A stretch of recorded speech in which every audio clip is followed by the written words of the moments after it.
Olhar o horário aqui. Olá, pessoal, boa tarde. Hoje é dia 25 de fevereiro de 2022, 16 horas. Estamos começando o webinar Farmácia Espacial e Telefarmácia em Ambientes Extremos, com a professora Marlise dos Santos e o professor Everton Paes. Este webinar é uma das atividades da Missão Espacial Análoga Virtual 103, que conta com a participação de pesquisadores com atuação na área de saúde e medicina espacial. A missão é organizada pela Estação Espacial Análoga Habitat Marte e acontece de 20 de fevereiro a 4 de março de 2022. Então, agradeço a presença de toda a audiência e desejo sucesso à professora Marlise e também ao professor Everton aí na exposição que está sendo gravada e que vai ficar disponível também para consultas posteriormente, né? Então, a gente agradece pelo conteúdo relevante que também auxilia a dois grupos, né, que vão estar apresentando conteúdos também relacionados durante essa missão, tá? Então, boa sorte aí na apresentação. Muito obrigada, professor Júlio. Em primeiro lugar, eu gostaria de agradecer o convite, né, para participar dessa missão espacial análoga, e porque acho que é um evento fantástico e estou, assim, muito feliz mesmo de poder contribuir de alguma forma. Essa apresentação ela será realizada em duas partes, né? A primeira parte que eu vou apresentar, falando sobre farmácia espacial, e posteriormente aí o Everton vai falar sobre a parte experimental com relação à experiência dele, e aí depois eu retorno e vou falar sobre telefarmácia. Então, espero de alguma forma contribuir para o trabalho, né, ou para essa missão. Certo? Eu também agradecer, né, por estar participando. Eu acho super importante também essas iniciativas assim. É mais a área de ciências espaciais, né, que é uma área que está em constante em desenvolvimento e tende a crescer muito mais, né? E é uma área que engloba muitas áreas, né? Ela é multidisciplinar, por assim dizer. Então, todos nós temos a contribuir com essa área que está super em crescimento. Então, é uma honra para mim também poder estar participando juntamente com a professora Marlise, que é parceiras de muito tempo já, né? Enfim, temos muitas coisas a fazer ainda e a contribuir com o pessoal. Então, boa palestra para todos nós. Obrigada. Bom, então é importante, né, vocês terem o conhecimento de que os medicamentos fazem parte das missões espaciais desde o início das viagens espaciais do homem. A primeira, digamos assim, a primeira viagem, né, espacial em que os medicamentos estavam presentes foi na Mercury Atlas de número 9, já em 1963, onde os astronautas levavam em seu traje espacial 3 medicamentos, um para dor, um analgésico, um para Space Motion Sickness, né, que é a doença da locomoção espacial ou cinetose, e também junto um vasoconstritor no caso de choque. Bom, com o passar dos anos, a presença desses medicamentos, a presença dos medicamentos nas naves espaciais, elas cresceram. Então, vocês podem ver que já na Gemini 7, que foi em 1965, já tinham 10 medicamentos a bordo. Depois, na Apollo 11, que aconteceu em 1969, já tinham 13 medicamentos a bordo. E, posteriormente, né, com a chegada, a construção, enfim, da Estação Espacial Internacional, a ISS, em 2014 já existe um relato de estarem presentes 78 medicamentos. E a última informação que eu tenho, talvez tenha até uma informação mais atualizada, é que na Estação Espacial Internacional, desde 2017, estão presentes 107 medicamentos. Por que esse número foi crescendo? Porque não só com relação ao desenvolvimento e o surgimento de novos fármacos, mas também em função das necessidades que foram acontecendo e também digamos assim, que as missões espaciais, elas acabaram se tornando mais longas. E em função disso, houve uma necessidade maior da presença, né, ou de os astronautas terem medicamentos a bordo. Então, por que nós estamos falando sobre isso, né? Porque muitos dos medicamentos que são utilizados no espaço, eles não apresentam a mesma eficácia aqui na Terra. Como nós sabemos disso? Porque se nós formos ver alguns artigos de revisão, por exemplo, o trabalho de Pucci e colaboradores em 1999, ela avaliou 219 recordes de 79 voos espaciais. E nessa análise, eles avaliaram a efetividade dos medicamentos. E através desse estudo, eles verificaram que apenas 54% dos medicamentos eram efetivos, 30% eram moderadamente efetivos, 7% pouco efetivos e 8% não efetivos. Se vocês forem olhar esse quadrinho aqui, vocês vão ver, por exemplo, a oximetazolina, que eu vou falar depois para vocês, que ela é utilizada para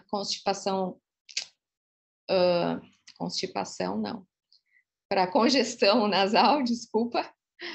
O Zolpidem, que é um indutor do sono, estou só relatando, mostrando alguns para vocês que são mais importantes, que nós vamos falar posteriormente. E aqui também tem a prometazina e o acetaminofeno. Então, esses medicamentos aqui mencionados foram aqueles que, segundo esse levantamento, não apresentaram efeito ou não foram efetivos no espaço. Um outro estudo realizado por Berger e colaboradores já em 2014, o que eles avaliaram? Eles avaliaram o efeito de medicamentos indutores do sono. Como eles fizeram isso? Vocês lembram que em 2014 eu mostrei para vocês que na Estação Espacial Internacional existiam a bordo 78 medicamentos? Então, foi nesse estudo que eles trabalharam. E aí eles observaram o seguinte, que 78% dos astronautas usaram mais medicamentos indutores do sono durante o voo do que no período pré-voo e no período pós-voo. Eles observaram também que 75% dos astronautas presentes na Estação Espacial Internacional usavam medicamentos para dormir. E 19% dos que fizeram uso de uma segunda dose desse indutor do sono, né, seja ele Zolpidem ou Zalapron, na mesma noite. O que significa isso? Eles verificaram que o medicamento não apresentou o efeito esperado, tanto que eles tiveram que fazer uma segunda dose. Se vocês forem observar, o Zolpidem é um dos medicamentos que entrou-se também no relato, né, nas observações de Pucci e colaboradores, como não sendo efetivo.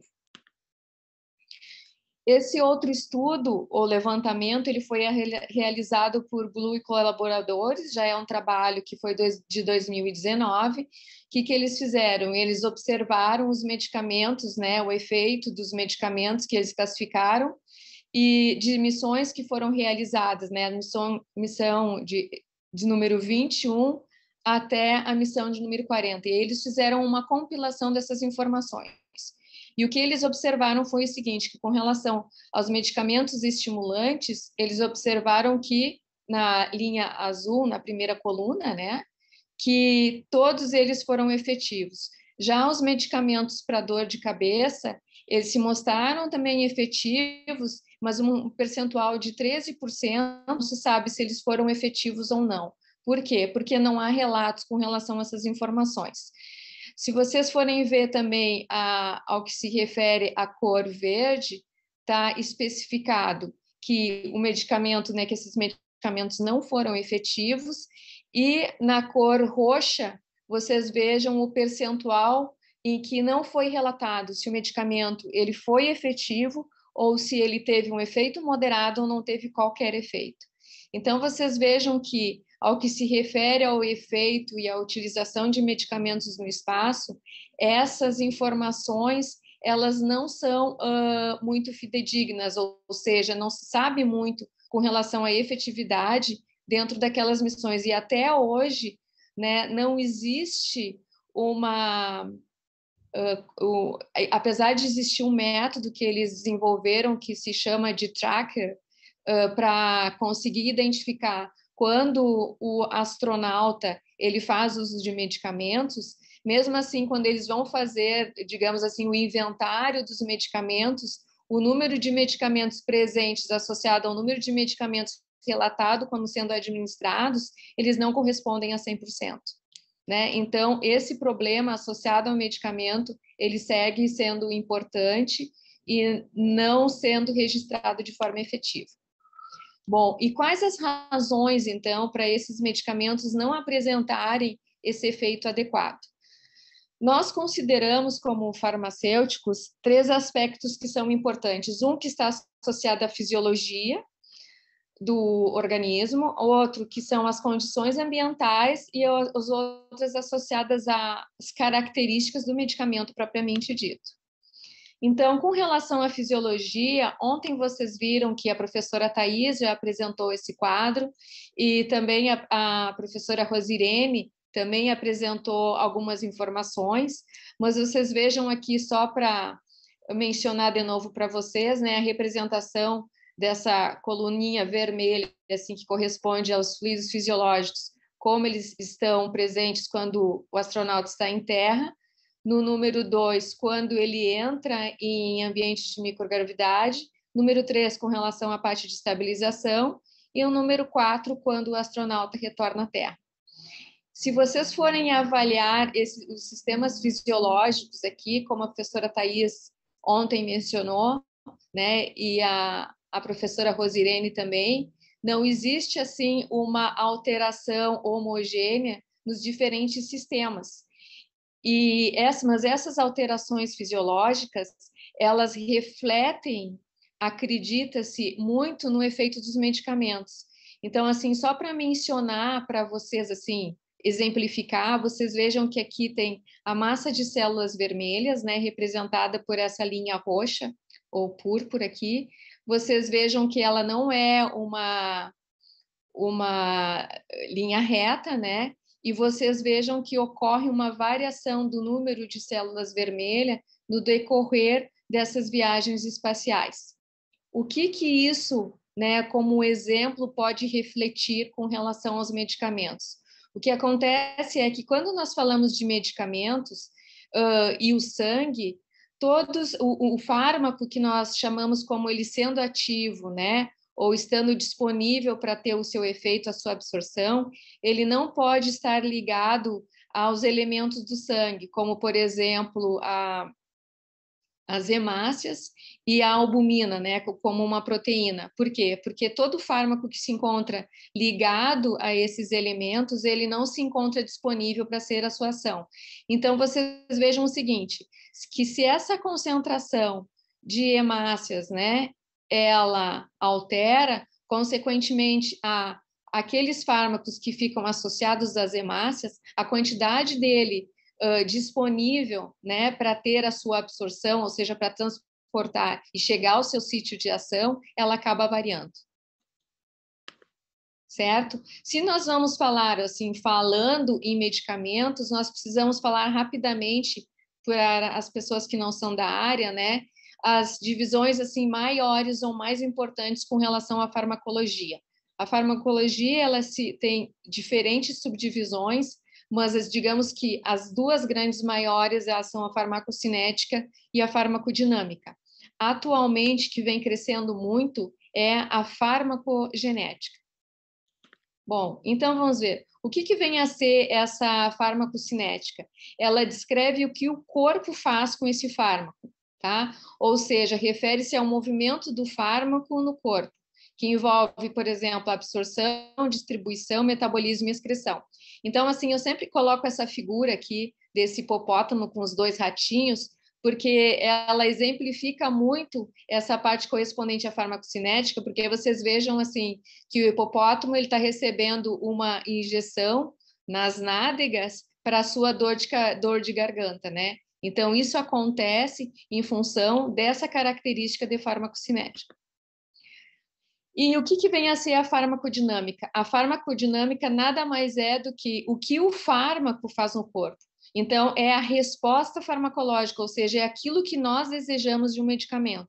Se vocês forem olhar nesse gráfico aqui, vocês vão ver que esse efeito do fármaco, ele é dose dependente.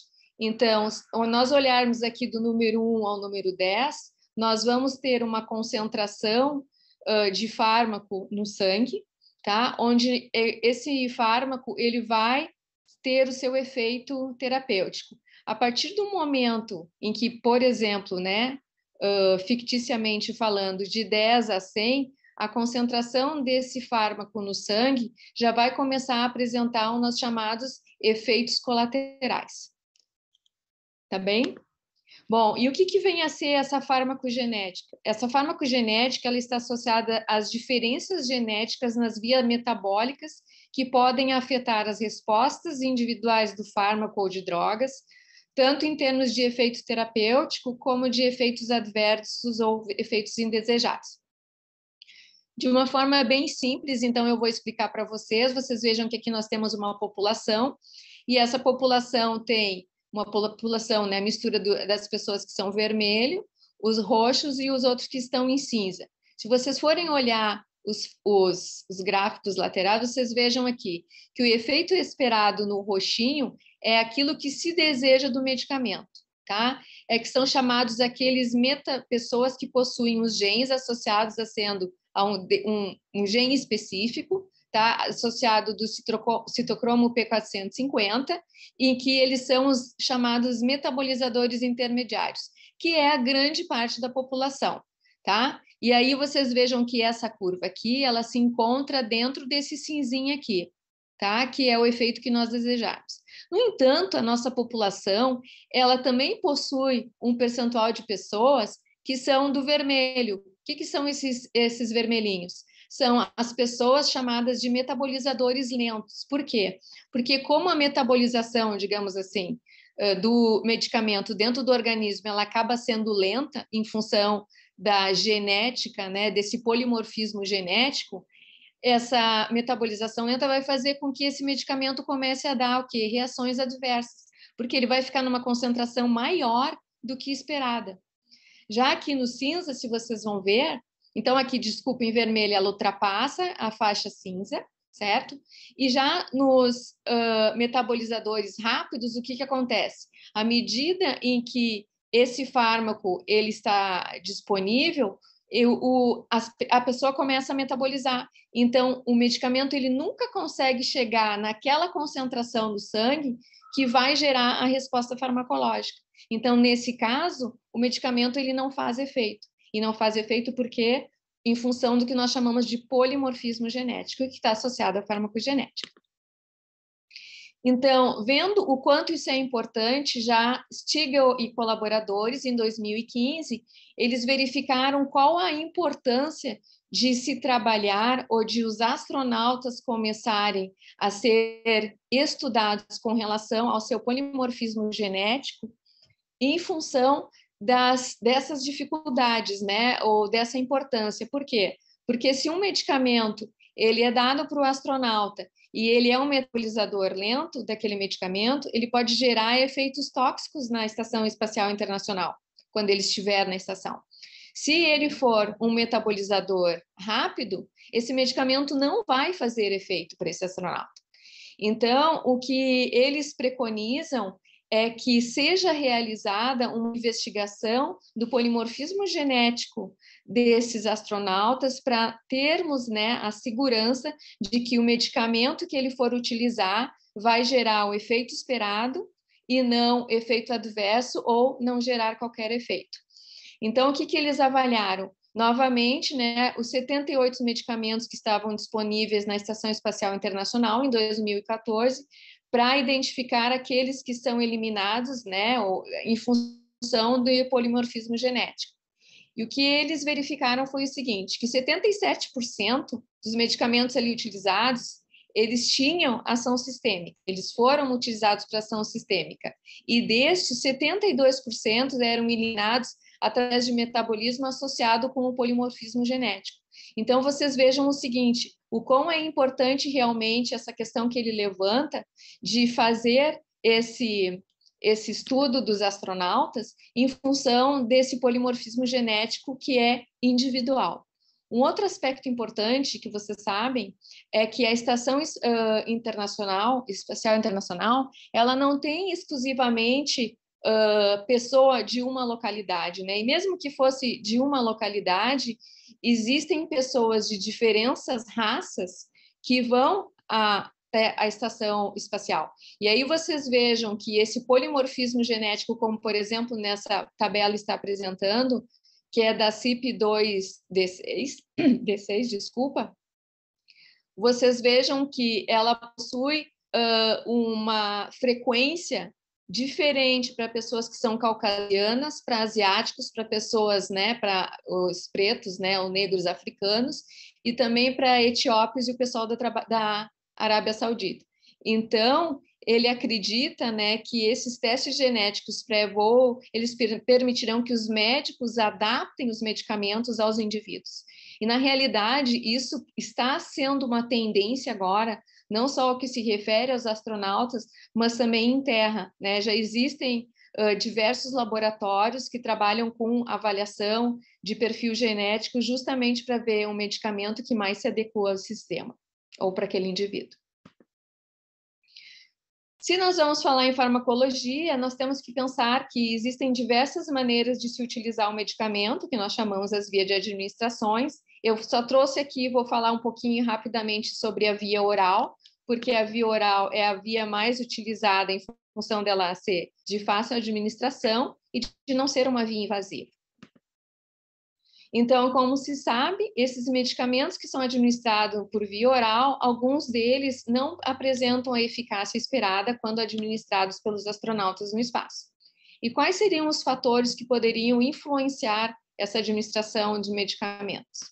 Existem diferentes fatores, né? Alguns deles eu vou apresentar aqui, como, por exemplo, velocidade de dissolução, taxa de passagem, né, do fármaco através da membrana epitelial gastrointestinal, enzimas intraluminais epiteliais, a velocidade de esvaziamento gástrico, o tempo de trânsito intestinal, metabolismo hepático, fluxo sanguíneo gastrointestinal e hepático e a microbiota intestinal.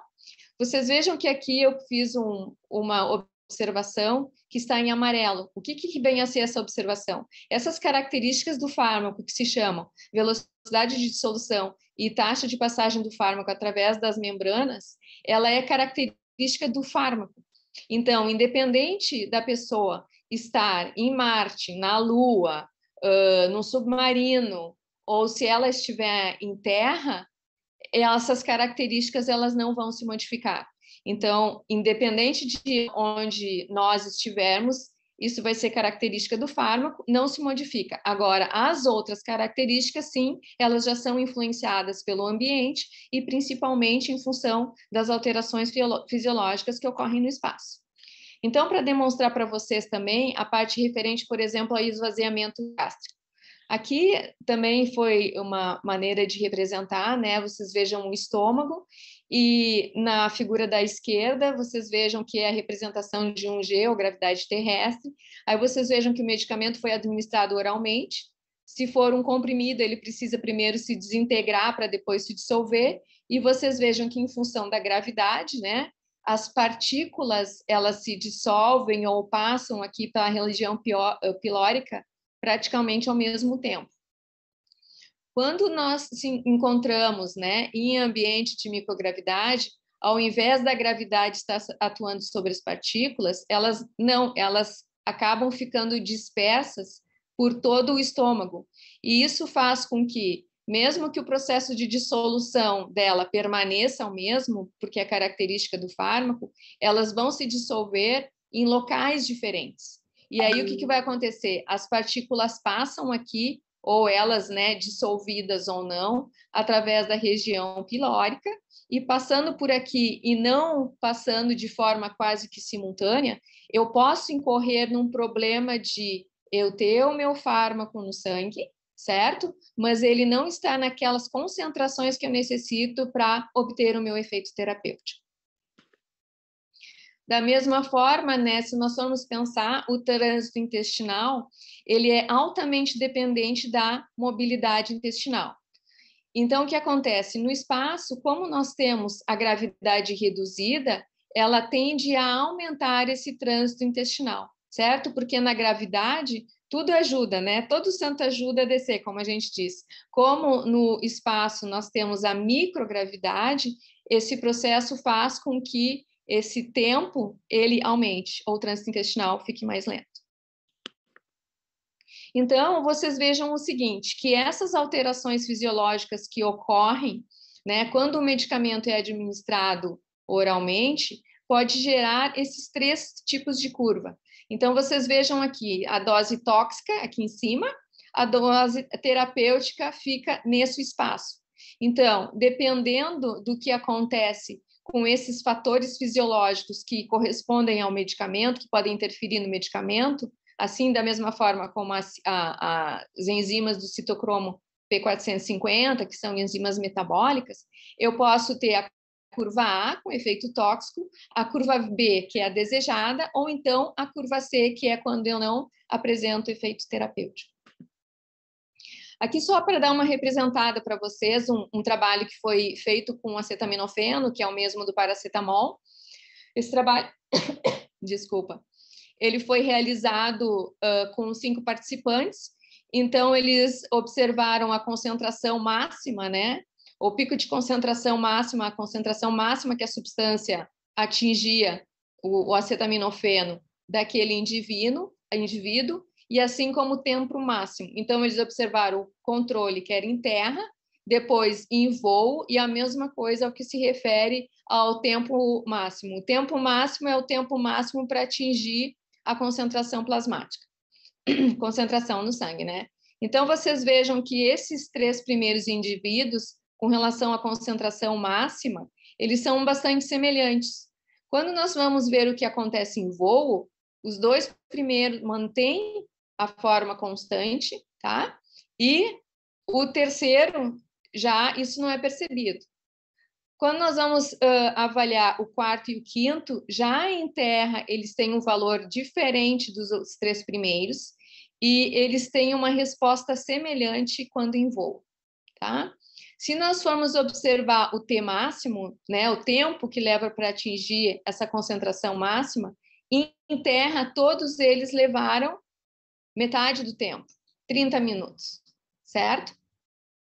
Já em voo, os 3 primeiros apresentaram em 1 hora e os 2 últimos em 15 minutos, certo? Então, olha que interessante. Primeiro, existe o processo que nós chamamos da variabilidade biológica, né? Esse trabalho, ele não especifica se os astronautas, eles utilizaram com alimento ou sem alimento, e nós sabemos que o alimento, ele pode dar um delay, né, na ação do paracetamol, do acetaminofeno. E um outro aspecto importante é o seguinte, esse MD aqui que vocês veem é o dia da missão. Então, assim, ó, esses primeiros, o que aconteceu? Eles tiveram 1 hora porque eles já estavam no 4º dia de missão, esse terceiro no 3º dia de missão, e esses 2 últimos, eles estavam no 2º dia de missão. Então, vocês vejam o seguinte, que apesar de existir esse problema, né, essa parte de variabilidade biológica, também existe a influência do período da missão. Então, vocês vejam que ao que se refere à absorção do acetaminofeno, existe uma variação. E realmente, assim, os efeitos, às vezes, para algumas pessoas ele funciona, tem efeito analgésico, e para outras não. Se vocês lembrarem, né, o que foi feito pelo grupo da PUT e colaboradores, novamente ali está o acetaminofeno quando não sendo efetivo. Um outro aspecto importante também é que os recipientes combinados para fazer o medicamento, né, a forma farmacêutica especificamente, e a forma que ele se encontra, por exemplo, ou na forma de comprimido ou na forma de cápsula, eles vão interferir nesse processo, porque dependendo dos recipientes que utiliza, nós podemos ter uma liberação mais lenta ou mais rápida, e é a mesma coisa que se refere à forma farmacêutica. Para vocês terem aqui uma ideia, por exemplo, esse gráfico mostra para vocês, só para vocês terem uma visão geral, um medicamento, né, chamado escopolamina. A escopolamina é utilizada para Space Motion Sickness, E aí vocês vejam que ela foi administrada na mesma dose por diferentes vias de administração. Então, aqui o triângulo via oral, ó, olha os níveis que ela atinge, ó, extremamente baixos. Já a intranasal tem um efeito maior, e, claro, a outra é a intravenosa, né, que o medicamento não sofre o processo de absorção, porque ele já se encontra disponível para ser absorvido. Só para vocês terem uma noção, o quão importante é a via de administração e a forma farmacêutica que se utiliza. Bom, nós sabemos atualmente que o microbioma, ou a microbiota gastrointestinal, ela pode interferir ao que se refere aos medicamentos, tanto a sua ação quanto o seu processo metabólico. Então, vocês vejam o seguinte, que no espaço foi observado que uma diferença, né, uma alteração na microbiota intestinal já no 7º dia de missão espacial. E foi observado que a composição dessa microbiota, ela tornou-se semelhante, ou seja, após o astronauta retornar à Terra, dentro de um período de 2 meses. E é importante salientar que 17 gêneros dessa microbiota gastrointestinal alteraram de forma significativa no espaço. E isso significa o quê? Que alguns medicamentos que são dependentes desse processo metabólico, elas podem alterar o seu metabolismo e, consequentemente, a sua dose de ação terapêutica. Um exemplo disso é, por exemplo, a nifedipina, que ela tem um metabolismo intestinal, e aí, se ocorre uma alteração na microbiota, também pode alterar o seu efeito. Aqui eu trouxe para vocês, né, para vocês darem uma olhada. Isso foi um experimento que eu fiz na minha tese de doutorado no King's College. O que eu fiz? Eu desenvolvi um sistema, esse é o sistema, e esse sistema para avaliar a permeabilidade de fármacos, né, em células que foram cultivadas em microgravidade simulada. Então, para ter a microgravidade simulada, nós trabalhamos com um clinostato tridimensional. E aí, então, nós avaliamos a permeabilidade dos fármacos que foram cultivadas nessas células, né?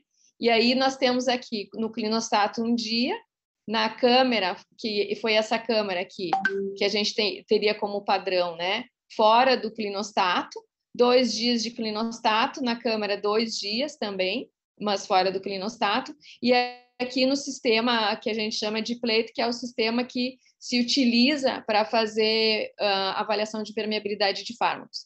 Então, como vocês podem ver, né, houve uma permeabilidade maior dos medicamentos quando as células ficaram, né, no clinostato ou em microgravidade simulada por um período de 2 dias. Isso nos faz pensar que talvez, com relação à microgravidade simulada ou espaço, talvez nós tenhamos que reduzir a dose para trabalhar com esse medicamento. O que é importante mencionar para vocês? Que como na minha tese eu também desenvolvi uma formulação para ser administrada intranasal, as células que eu utilizei para fazer essa análise também foram células de adenocarcinoma de pulmão, que são os modelos utilizados para avaliação de permeabilidade de fármacos via nasal. Bom, um outro aspecto importante, né, além da parte fisiológica, são as condições ambientais ao que se refere aos medicamentos. Vou ver o meu tempo aqui. Então, as condições ambientais. Nós sabemos que existem fatores, né, nos voos espaciais que podem afetar essa estabilidade dos fármacos, entre eles a umidade, a temperatura, a vibração, exposição ao ambiente rico em CO2, a gravidade reduzida, o processo de reembalamento e a radiação propriamente dita. Em terra, nós conseguimos observar o quê? A umidade e temperatura são 2 variáveis que na indústria farmacêutica nós conseguimos trabalhar exatamente. Ao que se refere à vibração, é feito um teste de vibração simplesmente para ver o quão frágeis os medicamentos, né, principalmente os comprimidos, eles são ao processo de transporte desses medicamentos, mas não é uma vibração como ocorre no ambiente espacial. Exposição ao ambiente rico em CO2, esse teste ele também não é realizado. Gravidade reduzida, que nós temos no espaço, mas aqui nós não temos como fazer essa simulação. E o processo de reembalamento, por que ele acontece? Porque, na realidade, no espaço, os medicamentos eles têm que ser armazenados, e para minimizar o espaço utilizado para esse armazenamento dos medicamentos, o que normalmente a ANAS e outras agências fazem? Eles retiram da embalagem original e colocam em outra embalagem. E nós sabemos que dentro da indústria farmacêutica, a indústria coloca o medicamento numa embalagem, aquela que é a mais barata possível, mas também efetiva. Então, a partir do momento em que é retirado o medicamento da sua embalagem original, aí já começa, né, um princípio de uma probabilidade de degradação em função desse processo de reembalamento. E com relação à radiação, nós sabemos que no espaço existe uma radiação maior, né, e diferentes tipos de radiações que não chegam na Terra, em função até da atmosfera e do processo que nós temos. Então, aqui vocês vejam, né, a representação do tipo de radiações existentes, tá? E aí nós conseguimos ver, por exemplo, um artigo que também, ou um report feito pela NASA em 2016 e pela Meta em 2018, que eles avaliaram 35 medicamentos que ficaram 28 meses na Estação Espacial Internacional. Aí vocês vejam o seguinte, ó, comparando o espaço e a Terra, alterações físicas foram 6 no espaço, enquanto que o controle, né, que foi em Terra, foram 2. Com relação ao número de medicamentos que se encontravam dentro dos padrões de potência, 9 no espaço e 17 em Terra. Também foi observado que aquelas formulações em forma de creme, pomada, né, como, por exemplo, o medicamento clotrimazol, após 888 dias em voos espaciais, houve uma separação de fase, ou seja, instabilidade. Aqui foi observado, vocês vejam interessante, né, a prometazina. A prometazina é um medicamento utilizado para Space Motion Sickness, e ela apresentou o quê? Um maior percentual de degradação no espaço. E o interessante também é que houve um estudo, por exemplo, que comparava a utilização de prometazina em comprimidos e na forma de injeção intramuscular, só que na forma de injeção intramuscular ela é líquida. E aí vocês vejam que foi observado uma taxa de degradação 200 vezes maior em formulações líquidas de prometazina com relação ao controle.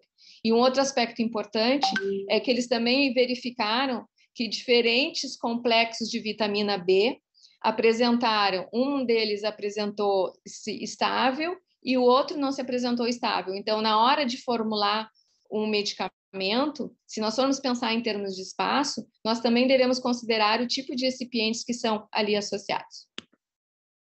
Então, por que as radiações que acontecem no espaço, nós não conseguimos especificá-las em Terra? Porque existem as diretrizes, né, de fotoestabilidade, que é a SQH, que a gente chama, Q1B, que ela aborda os problemas de estabilidade de medicamentos, mas o que ela varia? Só a radiação UV e invisível, tá? Então, uma alternativa seria nós trabalharmos com análogos de voos espaciais baseados em Terra, utilizar outros tipos de radiação ao invés de UV invisível, trabalhar com armazenamento, né, com embalagens específicas para não se ter problema no espaço. Se sabe atualmente que as embalagens em plástico elas seriam as mais efetivas, mas em termos, né, teria que continuar-se as investigações. E uma outra alternativa para esses medicamentos não perderem a sua estabilidade no espaço, seria nós termos na forma de congelamento, né? Porque foi verificado, por exemplo, que a morfina, quando ela é congelada a menos 80 graus centígrados, ela não oferece qualquer tipo de degradação frente à radiação gama. E por que esse teste é realizado? Porque radiação gama é um processo que é utilizado no processo de esterilização de medicamentos. Então, olha só, baseado no que a professora Thais ontem comentou, o professor Nelson e a professora Rosirene, né, e também com relação aos meus estudos, né, que esses seriam os 4 casos no qual os pacientes fariam as suas maiores queixas, que é o Space Motion Sickness, que acomete em torno de 70%, 80% dos astronautas, e os medicamentos utilizados são a prometazina e a escopolamina. O que eu conversei com vocês com relação à prometazina? Pelo que o grupo da Puccia mencionou, ela apresentava efeitos, né, problemas com relação ao seu efeito. Com relação a esse estudo outro de estabilidade que eu mostrei para vocês, verificou-se que a forma líquida ela apresenta 200 vezes mais um processo de degradação do que o controle quando em terra, e a outra forma seria na forma de medicamento farmacêutico oral, que seriam os comprimidos. Então, vocês vejam que aí nós temos esse problema associado ao processo de estabilização do fármaco. Com relação à escopolamina, a escopolamina é um outro medicamento que é utilizado para Space Motion Sickness. Foi o fármaco que eu trabalhei na minha tese de doutorado, né, para desenvolvimento de uma formulação nasal. Atualmente, ela se encontra na forma de comprimidos, na forma nasal, que é um projeto que foi desenvolvido até pelo um grupo da NASA, da Puccia, né, de uma pesquisadora, e também apresenta-se na forma de adesivos. Então, se sabe que a forma de adesivos ela é complexa, vai depender da pele, né, da pessoa, e ela varia para iniciar o seu efeito em torno de 8 horas. Existe uma certa instabilidade ao que se refere à sua ação, a seu processo de degradação ou não. E vocês viram naquele gráfico onde eu mostrei as 3 formulações, em que, na realidade, a variação ou a quantidade de medicamento que a gente consegue ter em termos de escopolaminas em concentração plasmática, né, via oral, é extremamente pequena. Para as dores nas costas, são utilizados alguns anti-inflamatórios, mas o acetaminofeno, e também para dor de cabeça, o acetaminofeno é utilizada, e aí vocês vejam, de novo, né, existem relatos associados à variabilidade biológica, que pode estar associado à sua genética, existe uma diferença que se refere à formulação, e existe com relação à sua estabilidade, como a Puccia mesmo mencionou com relação ao seu efeito. E para congestão nasal, a oximetazolina, ela também estava dentro daquela lista de investigação do grupo da Puccia, como não apresentando efeito. Mas vocês pensam o seguinte, quando o astronauta ele vai para o espaço, existe aquele processo que é o deslocamento dos fluidos fisiológicos para a parte superior do corpo. E, em função desse deslocamento, ocorre naturalmente um processo de congestão nasal. E, então, muitas vezes, apesar de se utilizar esse descongestionante nasal, no momento a concentração de líquidos é muito grande no espaço antes de ocorrer esse processo de adaptação. Então, isso pode fazer com que o medicamento, não que ele não tenha efeito, né? Mas, assim, em função da condição, o seu efeito acaba ficando muito minimizado. Bom, em função do que eu mencionei para vocês, né, com relação a essa parte de estabilidade de medicamentos, o que nós pensamos, né? Não houve ainda a chegada do homem a Marte, mas é importante nós termos um entendimento de que essa viagem a Marte, ela é uma viagem muito prolongada, tanto a viagem de ida quanto a viagem de volta. Então, se nós pensarmos ao que se refere medicamento, né?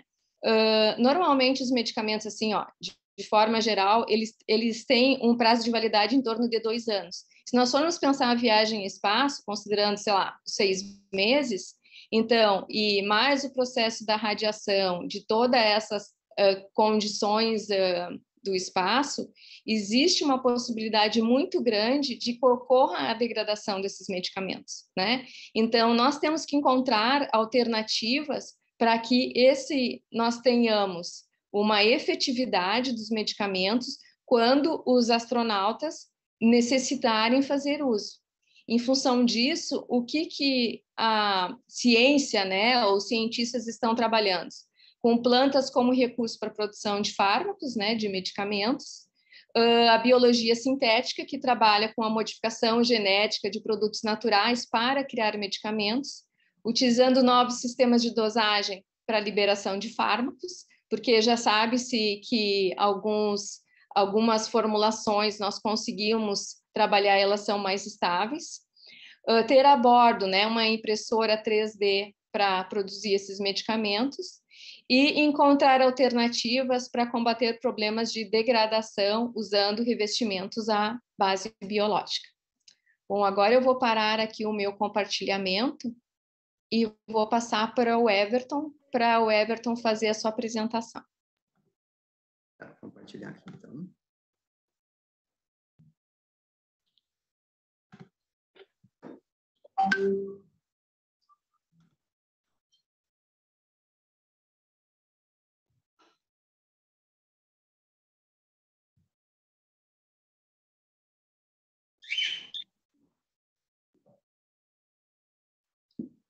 Está conseguindo ver? Sim.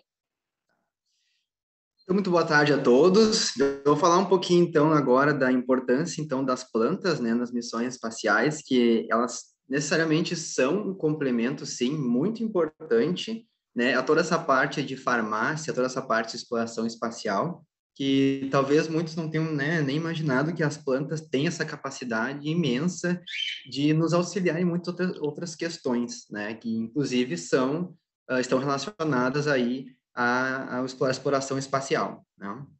Então, essa relação com as plantas, ela já está, né, desde os princípios da humanidade, ela já vem trabalhando essas questões, né, com outras sociedades.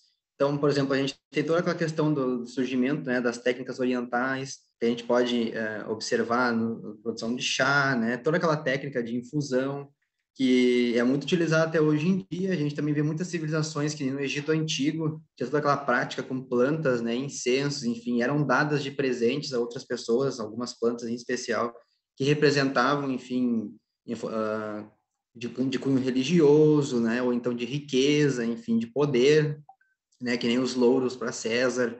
Então, isso já vem vindo muito presente na sociedade, ela é simbólica, pode trazer nuances estéticos, né, inspiracionais ao ser humano, ela é usada como decoração de ambientes, são recursos também, que nem a madeira, né, e o mais importante, talvez, deles, que é uma fonte de alimentação, tá? Então, a gente também pode ver que lá, desde do surgimento dos indígenas, né, dessa cultura também, que as plantas eram utilizadas para fins medicinais. Então, elas vieram sendo trazidas na sociedade dentro desse processo até chegar hoje em dia no que a gente tem um nível mais avançado do uso dessas plantas, né? Passou por aquela rota das especiarias também, de toda aquela luta pelo pau-brasil, da exploração, né? E agora a gente pode também pensar nisso como um recurso para a exploração espacial, né? A gente tem até ali embaixo aqui, bem na direita, a gente tem uma VEG Chamber, né, ali, que é uma espécie de câmara para cultivo de plantas que a gente pode utilizar em várias, né, nuances espaciais. Até tem alguns estudos bem importantes, que é de Kodadai e colaboradores, de 2020, que ela traz, sim, né, esses experimentos, uma série de experimentos que eles realizaram nas ISS, né, que são as International Space Stations, com essas plantas. No caso ali, eles utilizaram alface, né, não nessa imagem aqui, mas nesse experimento que eu estou comentando. E essa alface, então, ela mostrou que ela pode, quando comparada com o grupo controle na Terra, né, que não foi submetida a essas condições lá no espaço, as do espaço mostraram muito mais produção de alguns metabólitos, né, antioxidantes. Isso é uma coisa que a gente vai discutir logo depois. Bom, eu trouxe para vocês alguns princípios chaves, né, para o cultivo de plantas. O que será que é importante para eu cultivar uma planta, né? Ah, mas isso parece ser tão bobo, talvez para cultivar em casa. Não, mas esses princípios podem ser os mesmos aplicados à natureza e também ao espaço. Olha só, a gente tem aqui a altitude, né, que é um fator super importante. A altitude, ela dita comportamentos vegetais, tá? Porque a gente sempre pensa, né, na estrutura como um todo. A planta ou um organismo é uma coisa grande, né? Mas ela é composta por uma série de células. Então, o que a gente faz? Essas células têm comportamentos que correspondem a esses princípios chaves que estão aqui e que vão ditar, né, como o organismo vai se modificar ali. Então, a gente tem aqui a luminosidade também, que é um fator super importante, porque a planta ela tem uns tipos de clorofila, né, que são alfa, beta, e essas clorofilas são, por exemplo, assim, se a planta está num lugar mais escuro, é uma clorofila especializada para ela captar luz no ambiente escuro. porque ela não vai precisar ter uma clorofila super bem especializada para captar uma grande quantidade de luz solar, né? Por quê? Porque ela está em ambiente mais escuro, ela não precisa de uma clorofila mais leve para captar toda aquela quantidade de sol, então ela tem que ser especializada para aquilo. Então, são plantas com um tom verde mais escuro, né? Essas plantas que ficam em floresta mais fechada. Então, a luminosidade, sim, é um fator importante. O solo é outro fator também importante. Um solo seco, um solo úmido, né? Com bastante matéria orgânica, com pouca matéria orgânica, ele é diferente. Então, ele tem minerais, mais minerais, menos minerais, e essas plantas, elas apresentam algumas vantagens ou deficiências desses minerais, né? Que também correspondem ao processo dela de sobrevivência, né? Ela precisa lutar com isso para ela poder sobreviver. E a gente também chega em outros fatores importantes, que é a gravidade, né? A gravidade, aqui na Terra, ela é 1G, mas a planta, quando a gente altera, se a gente altera a gravidade, será que ela muda? Então, isso foi uma das perguntas que nós fizemos, né? Nos nossos experimentos, que a gente vai ver logo a seguir também aqui, e assim como outros pesquisadores, né? Que será que se a gente mudar essa gravidade, aumentar, né, hipergravidade, ou diminuir microgravidade, será que essa planta muda? Como é que ela vai se comportar? E a temperatura, né? A temperatura também é um fator importante, porque se for um lugar muito frio, né? A gente sabe, por exemplo, se eu deixar uma alface no freezer, por exemplo, ou qualquer folhosa no freezer, ela vai, se eu pegar no outro dia, ela vai estar toda queimada, né? Por quê? Porque a temperatura é muito baixa. Então, a temperatura muito baixa, ela acaba interagindo com a quantidade de água daquela planta, daquele material, e acaba congelando. E esse congelamento, essa interação com a água, danifica a parede celular, porque forma cristais, né? Essa é uma das respostas. E isso acaba também atacando a planta, de certa forma, e ela precisa se defender, né? Porque se fosse assim, não ia ter plantas, por exemplo, em lugares de super baixa temperatura, né? No inverno frio, por exemplo. E a gente sabe que, por exemplo, tem pinheiros, né, que sobrevivem a isso, tem folhas especializadas para isso, por causa da neve, enfim. Então, as plantas sobrevivem em torno destes 5 princípios-chave. Muito bem, então agora a gente comenta um pouquinho, né, de características do espaço. A gente tem aqui a radiação ionizante, né? E eu trago aqui uma citação para vocês de Holst e Nagel, né, que são de 97, que ele diz o seguinte, né, que essa resposta das plantas à radiação, ela pode, né, afetar a planta negativamente ou positivamente. E por quê, né? Porque ela tem regiões específicas desse processo, que nem a fotossíntese, né? Que é uma etapa super vital para a planta, porque ela pega a luz do sol, transforma em energia, né? A gente não, a gente vai, se alimenta e se transforma em energia. A planta fica parada, ela coleta recursos do solo e faz fotossíntese, né? Então, essa resposta à radiação, ela pode variar de acordo com a espécie da planta, com o estágio dela de vida, se ela é uma plântula, se ela é uma semente, se ela é uma planta adulta, né? Então, ela também tem estágios de vida, né? Ela cresce, morre, reproduz e envelhece, ela gira em torno desse processo todo. Então, ela também tem aspectos morfológicos, né? A sensibilidade dela e a quantidade de radiação. Tudo são processos que podem ditar, né? A gente pode jogar com eles e ver como é que essa planta vai se comportar. E uma vez que a gente sabe, né, como que a espécie X se trabalha, né, se adapta, responde a essas concentrações, essas quantidades, a gente consegue imaginar ou prever o resultado final daquela planta. Isso é muito interessante, porque assim, que nem eu coloquei aqui embaixo as informações para vocês, tá? Se a gente for olhar um resumo de tudo que tem publicado na literatura, a gente chega mais ou menos no seguinte: doses de 5 Gray a 10 Gray mostraram resultados positivos nas plantas. Então, 5 a 10 Gray são doses relativamente baixas para as plantas. Essas doses, elas acabam apresentando uma série de benefícios para a planta, tá? Ela pode aumentar o desenvolvimento celular, ela pode aumentar o crescimento dessa planta, tá? Então, muitas células vão se desenvolver, automaticamente, se muitas células se desenvolvem, a planta cresce, né? Isso acontece com a gente também, quando a gente está em fase de crescimento, a gente vai aumentando essa produção de células, a gente vai aumentando, né? Vai desenvolvendo mais.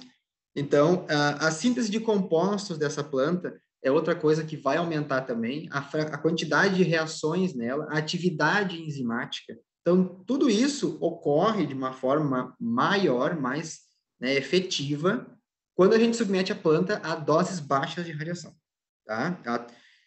Algumas espécies também mostram resultados positivos em doses de até 100 Gray, que é uma coisa mais considerável, né? Bem mais considerável. Então, essas doses de 100 Gray, algumas espécies sobrevivem bem, né? Porque ela é uma dose mais intensa, mas algumas ainda apresentam, por exemplo, assim, produzem mais flores, elas produzem mais uns tipos de fruto, que são chamados de sílico, que é um fruto que é uma vagem, assim, bem grande. Então, esse tipo é um fruto que ele se produz bem, né, nessa dose. E a maioria das plantas, os grupos de plantas que trabalham bem aqui, felizmente para nós, é as Brassicaceae, né, que são algumas famílias ali de plantas que são importantes na nossa alimentação, tá? Então, elas produzem mais frutos, elas produzem maior quantidade de sementes, elas produzem mais coisas para a gente, entende? Então, isso é uma coisa muito boa, porque esse tipo de pensamento, ele é tão importante para as missões espaciais, mas pensem, pessoal, ele é muito importante também aqui na Terra, né? A gente pode aplicar esse conhecimento para a agricultura, a gente pode aplicar esse conhecimento para a produção de alimentos. E isso é muito utilizado. Então, uma vez que a gente colabora, né, trabalha com as ciências espaciais, a gente também trabalha com a Terra. A gente utiliza esse mesmo desenvolvimento científico aqui para a nossa sociedade. Então, isso é um ganho duplo, né? E voltando agora aqui, em doses de 80 Gray, não, desculpa, 800, faltou um zero ali, ou seja, muita radiação, uma radiação muito intensa, né? 800 Gray é muita coisa. A parede celular é totalmente destruída, né? E a planta morre, tá? Então, assim, a gente já sabe, né? Que a partir de 400 Gray para cima, a planta só tende a decair, tá? De um modo geral, assim, falando de qualquer planta que for submetida à radiação. Até 400 Gray, até 100 ali, a gente sabe que elas mostram alguns benefícios. Aí depois, até os 400, algumas mostram, outras não, bem menos, tá? Isso vai diminuindo. Assim, é proporcionalmente inverso. Conforme a gente aumenta a quantidade de radiação, muito, né? As plantas vão diminuindo a resposta benéfica, por assim dizer, à radiação ionizante, tá? Aqui eu trouxe rapidamente, né, uma imagem para vocês também, que são alterações genéticas, né? Você pode pensar assim, mas o que essa radiação causa de tão ruim para a planta, assim? Né? E isso aqui é outra jogada importante, porque a radiação, ela vai atacar uma coisa mais importante que pode ter existido, assim, na face da Terra para todo mundo que já viveu, né? Que é o DNA. É o livro da vida. Então, se alguma coisa afeta esse livro, digamos que ela mexe nas páginas, troca a história, dali para frente aquele livro vai contar outra história, né? E é exatamente isso que acontece com o DNA. A radiação ionizante, então, ela ataca nessas bases do DNA, né? Que a gente lembra lá da escola, quando elas têm as bases, né, nitrogenadas e tudo mais. Ele vai atacar essas bases e vai alterar elas, tá? Quando ela ataca, a célula automaticamente vê, opa, temos um problema. E ela chama as enzimas de reparo. Quando essas enzimas de reparo chegam nas fitas de DNA, elas vão olhar lá e dizer, nossa, tem muita coisa para a gente arrumar, vamos dar jeito. Daí elas começam a trabalhar nessa fita. E aí, a partir disso, a gente pode, né, dirigir esse processo para várias coisas. Se as enzimas trabalham e isso funciona direito, ela acaba tendo um reparo, né, bem sucedido, e a célula sobrevive e o DNA fica com o funcionamento dele normal. Ou seja, as páginas do livro foram mantidas, foram restauradas. Mas e agora? E se elas vão lá, reparam e não deu bem certo? O que acontece? Aí surge a tão conhecida mutação. A mutação, ela altera uma base do DNA e transforma essa informação de dentro. Então, a partir de agora, quando aquela planta for expressar um gene daqueles para sintetizar alguma estrutura, aquele gene começa a sintetizar outra informação. Então, isso é um problema. Ou não, né? Isso que a gente vai ver agora. Mas ela vai ter uma mutação. Mas isso é uma das possíveis opções de quando não funciona o reparo da célula, né? É ficar com essa mutação, ou o que acontece? A célula morre. E ela desintegra ali nesse processo, vai ser, então, enfim, digerida e sumiu. Agora, o que acontece? Quando a gente está falando, pessoal, de mutação genética em células, a gente pode trabalhar também com isso a nosso favor, do espaço, e também aqui para a Terra, né?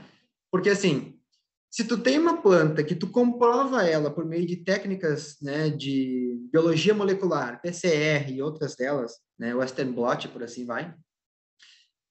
E sim, temos uma mutação comprovada por testes, né, biomoleculares. Então, o que vai acontecer a partir de agora? Eu já sei que essa planta tem uma alteração no gene X, eu vou ver como ela se comporta e no que esse gene interfere no comportamento dela. Nossa, olha só, eu vi aqui que essa planta sobrevive super bem à radiação ou super bem ao espaço. Será que ela não é uma forte candidata para a gente selecionar, né, essa strain, essa espécie ali toda, aquela variante, e a gente separar ela e levar para o espaço, né? Então, isso pode ser uma coisa muito interessante a se pensar, né? Será que essa planta, esse novo organismo, com essa mutação genética, essa linhagem, agora que eu lembrei da palavra, estava precisando só em inglês, essa linhagem não seria mais útil de levá-la para o espaço, porque ela é mais resistente à radiação, é mais resistente à hipergravidade, enfim, ó, ao ambiente novo que ela vai se encaixar? Será que ela não produz mais metabólitos? Então, isso é uma coisa legal também de se pensar, tá? Então, alterações genéticas causadas pela radiação podem sim ser ruins, porque ela danifica a planta, mas também ela pode ser positiva, tá? A gente consegue talvez direcionar essa radiação para certos lugares dos genes e então produzir linhagens de plantas que vão necessariamente ser mais resistentes a esses fatores ambientais e ser uma coisa muito útil para todos nós, tá? Tá, e a gravidade, como é que ela funciona? Aí entra uma coisa muito, muito interessante também, que a gente tem um comportamento nas plantas, um fenômeno, na verdade, chamado de gravitropismo, tá? O gravitropismo, ele é basicamente como a planta se comporta em relação à gravidade, aqui na Terra. Tá? Então, ali no meio dessa imagem que a gente produziu para um livro, a gente tem a planta em 1G, que é a gravidade aqui da Terra, tá? Ela vai desenvolver normalmente através do gravitropismo dela, que é o jeito que ela percebe a gravidade do ambiente, certo? E tem algumas teorias que são aceitas no meio científico que descrevem esse comportamento das plantas, que é a Stark-Totolic Theory, né? Que ela vai falar para a gente dos estatocistos e amiloplastos, né? Então, esse estatocisto e o amiloplasto, eles funcionam assim. O estatocisto, ele é uma estrutura que ele basicamente vai identificar na célula, tá? Se muitos amiloplastos, que são outras estruturas, estão depositados de uma certa forma ou não. E se eles estão mais depositados de um jeito ou de outro, o estatocisto orienta a planta de um jeito ou de outro, tá? Então, é o jeito que a planta que os amiloplastos se depositam ali, a quantidade de amido deles, certo? Essa quantidade de amido, então, vai automaticamente nos dizer, né, se essa planta está em hipergravidade, em microgravidade, ou se ela está em 1G. E aí a planta se orienta. A outra teoria, é chamada de Protoplast Pressure Theory, tá? Então, ela vai ser basicamente uma segunda opção a isso, que são daí relacionadas a proteínas e microtúbulos. Essas proteínas e microtúbulos que estão nessa imagem que vocês estão vendo, funcionam do seguinte, tá? As proteínas, elas interagem com os microtúbulos da célula, que são outras estruturas que dão sustentação para ela.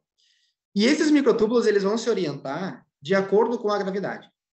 Então, se essa planta está germinando e ela está em microgravidade, os microtúbulos, eles vão se organizar em posição longitudinal. E aí, essa plântula, ela vai crescer fininha e bem alta. Tá? Por quê? Porque os microtúbulos se orientaram assim.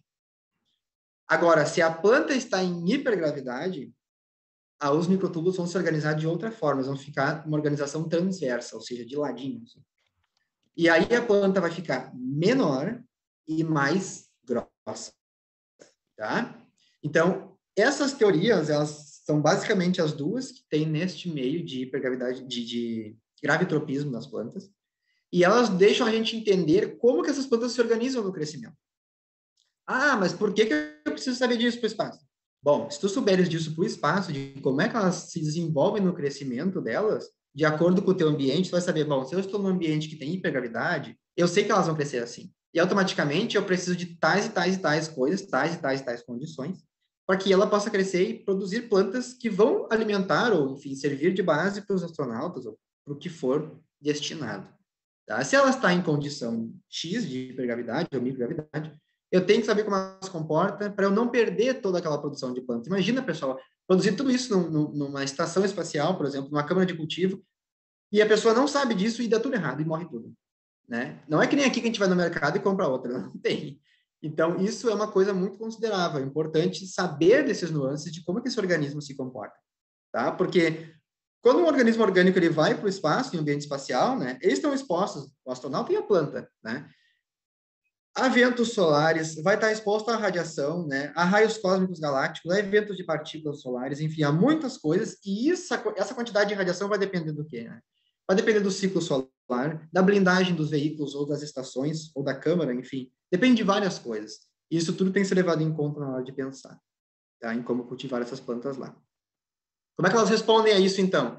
Reparos de DNA, né? Elas também têm respostas fisiológicas a essas doses de radiação, nesse hormesis, né, do inglês, que ele vai ser o quê? Essa produção de compostos de acordo com o ambiente em que a planta está. Tá? Então, que nem eu comentei ali. Outra coisa que é vantajosa para os astronautas é essas plantas produzirem ali compostos fenólicos, tá? Compostos fenólicos, por exemplo, assim, que nem na uva, né, a gente tem alguns compostos no vinho que eles são muito bons para a saúde, nesse quesito fenólico, assim, também, tá? Tem algumas plantas também que têm essa produção. Geralmente são plantas que estão sujeitas a processos ambientais físicos, como, por exemplo, assim, frio, tá? Por quê? Porque esses compostos fenólicos, eles são antioxidantes. E o frio, ele gera radicais livres na célula, que nem eu falei para vocês do freezer, da alface, né? Esses compostos lá dentro da célula vão trabalhar para que esses fatores externos não produzam radicais livres que vão fazer danos na célula e vai fazer a planta morrer por causa disso. Então, ela tem esse mecanismo, né, de produzir substâncias, e essas substâncias são super interessantes para a saúde humana, né? Então, depois vocês vão ver algumas classes, algumas outras moléculas que tem ali, elas podem e devem ser utilizadas, né, como antioxidantes, né, para o astronauta, enfim, para o organismo. Vitamina C é outro desses. Beta-caroteno da cenoura também. E pense, né, a cenoura, ela também produz aquela raiz, né, que já é a própria cenoura mesmo, que é a parte que a gente utiliza para consumir mais. Não que as folhas não possam ser utilizadas, mas a gente consome mais a raiz, né? E beta-caroteno ali está em bastante quantidade. É uma planta também muito interessante para esses trabalhos espaciais. E também tem toda essa questão, né, do antioxidante ali também. Tá? E ginkgo biloba também é outra planta muito interessante. Ela foi utilizada no tratamento do pessoal que foi exposto a Chernobyl. Então, o ginkgo biloba, quando foi administrado um extrato de ginkgo nesse pessoal que foi exposto, né, numa pesquisa científica, eles mostraram que sumiu da circulação sanguínea muitos de alguns compostos que eles testam ou não positivo para aquilo ali, e ele é um indicativo que se a pessoa foi ou não exposta à radiação, isso aquilo ali vai causar problemas, tá?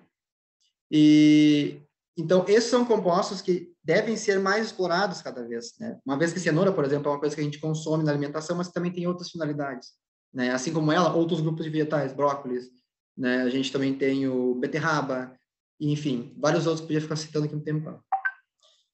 Última informação, então, aqui a parede celular, quando ela recebe essa radiação, né, ela tem compostos fenólicos e algumas características que vão conferir, então, uma radioresistência da planta muito maior, né? A gente também sabe que quando ela está em hipergravidade, ela engrossa a parede celular, e isso para dar sustentação. Então, isso também ajuda ela a ficar mais grossinha, né, a planta. E ela automaticamente manda, né, através do desenvolvimento dela, essa característica para o resto do desenvolvimento da planta. Então, se uma plântula pequena já apresenta essas características, ela vai passar para uma adulta que já vai estar durante todo esse tempo no ambiente espacial. E é isso que a gente quer, uma planta super robusta que ela produza em maior quantidade que a gente precisa, né, lá para o espaço, enfim, para tudo que a gente for utilizar. E aqui, então, tá alguns exemplos, né, de metabólitos que são dos grupos de antioxidantes, os flavonoides, que, claro, nem todos esses estão ainda presentes em estudos, né, mas eu quis trazer para vocês que eles são variados no mundo, né, das plantas, e que elas devem cada vez mais serem exploradas, porque elas são formas de suplementar a dieta desses astronautas, como vitamina C, por exemplo, né, e muitas outras, porque os astronautas têm só a ganhar com esse cultivo, né, e elas são super úteis. Porque a vida também na Terra só foi possível até hoje porque as plantas também tiraram da água e cultivaram o solo. Então, por que não levar a um planeta diferente para auxiliar os astronautas nessa missão? Né? É uma coisa muito importante. E, por fim, as sementes, né, que elas têm que ir na forma de sementes para o espaço, Então, e até tem essa citação também de Kasahara e colaboradores de 95, que seria muito interessante que essas plantas fossem estocadas secas e transportadas, né, nessas espaçonaves, nas Space Shuttles, para essas missões espaciais, porque elas têm que ir secas. Porque se elas forem com conteúdo de água, esse conteúdo de água vai interagir com radiação, ele vai interagir com outros fatores, e isso pode causar danos para a estrutura da planta também, né? E aí, então, é por isso que existem as substâncias antioxidantes, que é para minimizar isso. Então, a gente não quer em nenhum momento que tenha água nessas plantas no processo de transporte, para que a água não interaja, né, com a radiação, sofra radiólise e produza espécies reativas de oxigênio. E a semente, lembrando, né, ela é a forma mais resistente da planta.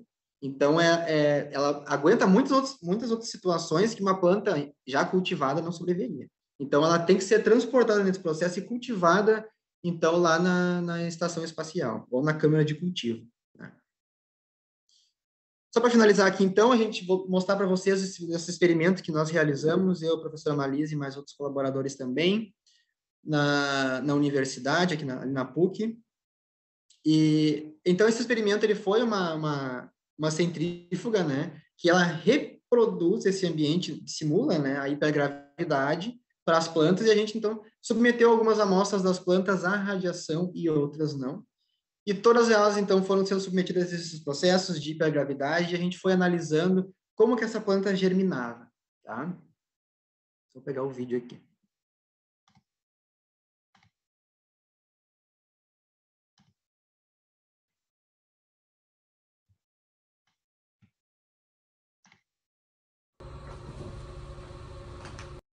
Então, ali a gente tinha a centrífuga girando, e aí tinha uma câmera acoplada, né, em cima, e ela foi detectando... Eu acho muito lindinho isso, desculpem, mas eu acho lindinho.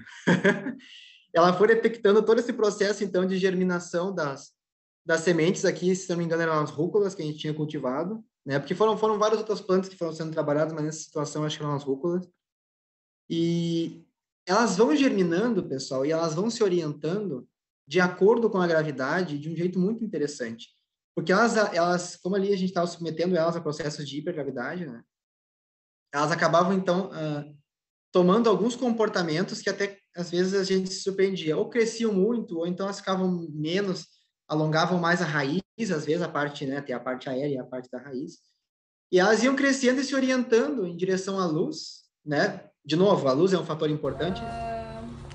Então, a gente, enfim, separou elas em vários copinhos, elas foram crescendo, se desenvolvendo, e depois foi capaz a gente mensurar, então, essa resposta de hipergravidade e de radiação a essas plantas, né? E agora seria a próxima etapa quantificar esses conteúdos fenólicos e que compostos que elas produziam, né? De interesse farmacêutico para a produção de medicamentos também, né? Porque o astronauta pode pegar essas plantas e preparar elas através de processos de cocção, ou então até mesmo de shakes, né? Para beber, que vão suplementar a alimentação dele. Então, tá aí o benefício disso tudo, ou até mesmo pegar essas plantas, né, como matérias-primas e produzir extração de medicamentos, enfim, do que ele for precisar. Da minha parte de plantas era isso, passo de volta então a palavra para a Marlise para concluir então com a telefarmácia, que é outra parte super importante, né, prof?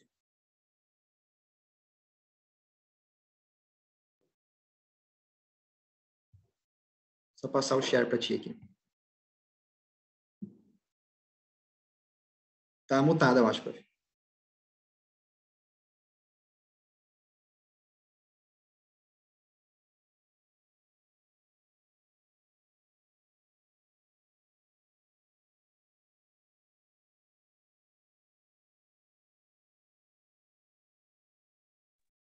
Ainda estás mutada agora.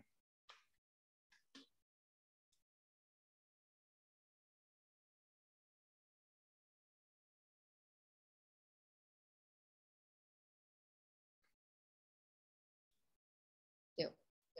Agora foi.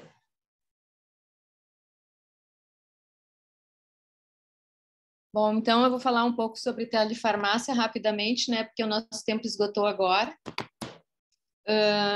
O que vem a ser, então, a telefarmácia, né? Em termos de definição, é a prestação de cuidados farmacêuticos realizados por farmacêuticos registrados através do uso de ferramentas de tecnologia de comunicação e informação para pacientes localizados à distância. Bom, quando nós falamos em à distância, o que significa isso? Quando o atendimento não é realizado face-to-face, né, com o cliente ou então com o paciente. Então, isso é chamado de à distância.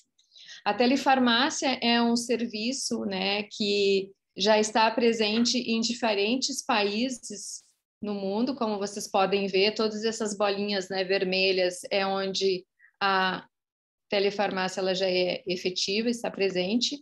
E dentro desse segmento de telefarmácia, o que eles fazem nesses países, né? Apoio aos serviços clínicos, como, por exemplo, aderência a tratamentos, escassez, em locais onde a escassez do farmacêutico clínico é muito grande, atividade de aconselhamento farmacêutico, e também eles trabalham, né, junto no treinamento e controle remoto das chamadas farmácias especiais, no treinamento de equipes e educação do paciente, na vigilância remota de preparação de medicamentos antineoplásicos, controle de medicamentos em embarcações de cargas, né, através da utilização de software, e verificação de prescrição e reconciliação de terapias medicamentosas. Então, isso é o que, de forma geral, os países utilizam a telefarmácia como ferramenta. Bom, nós aqui no Brasil trabalhamos num projeto de telefarmácia, né, em projetos assistenciais, onde nós fizemos missões pelo Brasil. Aqui eu coloquei exemplos, como no Parque Xingu, no Amazonas, na cidade de Palmares. E nós fizemos, na realidade, esses projetos eram projetos de telesaúde, onde eu era responsável pela parte de telefarmácia. Então, era feita entrevistas, né, com o paciente através de uma anamnese, que era realizadas por médicos estudantes de medicina, com parâmetros fisiológicos, dieta, consumo de chás e cafés, medicamentos usados e a posologia. E aí nós conseguimos avaliar durante essas missões que de todos os pacientes que usavam medicamentos, que eram 120, 60 deles nós tivemos que realizar intervenções farmacêuticas.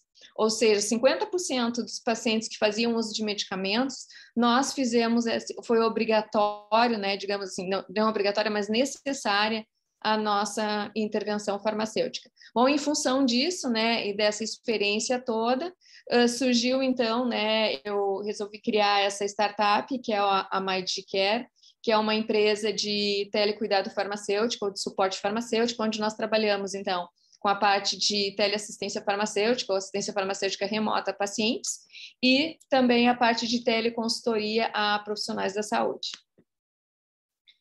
Bom, se nós formos pensar em termos de exploração espacial, fica muito claro, né, baseado em tudo que eu mostrei para vocês, que a parte da farmácia, ela precisa ainda de muito apoio, né? Existem muitos protocolos que precisam ser definidos, que não existem, com relação à utilização de medicamentos.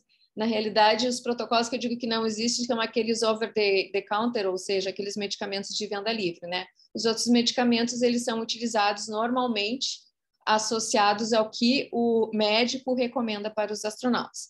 Mas não só a exploração espacial ela é importante quando se fala de telefarmácia, mas também a utilização da telefarmácia em ambientes extremos, como, por exemplo, na altitude. E por que a telefarmácia seria importante também nas altitudes e não só nesse ambiente espacial, como eu mencionei para vocês, ao que se refere a todos os aspectos em que a presença do farmacêutico virtual, né, ela é extremamente importante. Então, só para vocês terem uma ideia, que os medicamentos ou os fármacos, eles são classificados de acordo com as suas características, e essas características vão auxiliar ou vão nos dar, digamos assim, uma projeção de como eles vão funcionar, né, dentro do organismo. Então, vejam assim, ó, tem solubilidade alta, permeabilidade alta, solubilidade baixa, permeabilidade alta, e assim sucessivamente. Então, essas características do fármaco já nos dá uma ideia de como vai ser o comportamento, ou quanto tempo ele vai chegar para começar a fazer o seu efeito, e assim sucessivamente. Então, vocês vejam que dentro desses medicamentos aqui eu tenho, por exemplo, novamente a prometazina, eu tenho a acetazolamida, E eu tenho outros medicamentos que são bastante utilizados, a nifedipina, que eu também mencionei para vocês.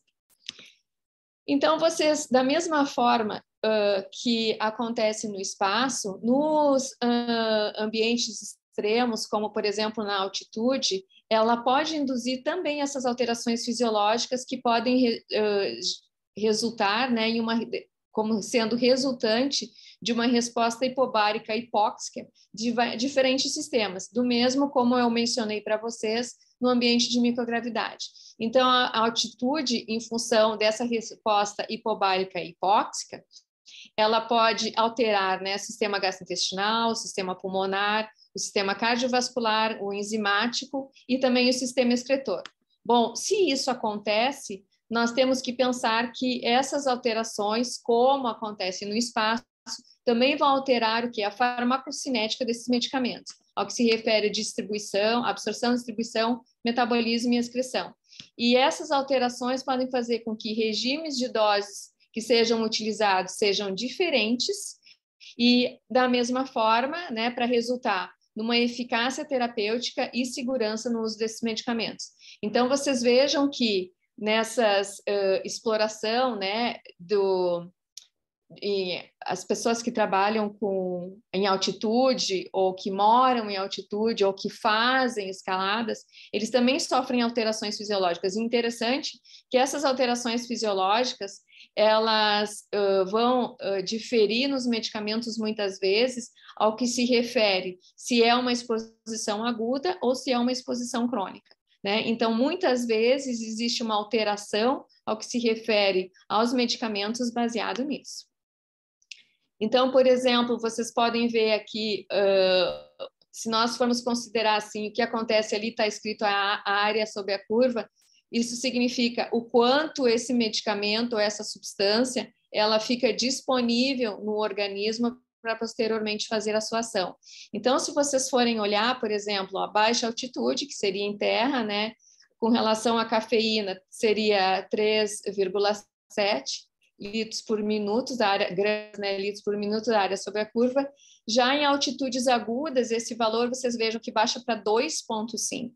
E com relação à altitude, né, e elevada crônica, infelizmente, nesses dados nós não temos ainda. Ao que se refere a sulfametoxazol, é um antibiótico, nós temos valores praticamente semelhantes, e com relação à prednisolona, também nós temos valores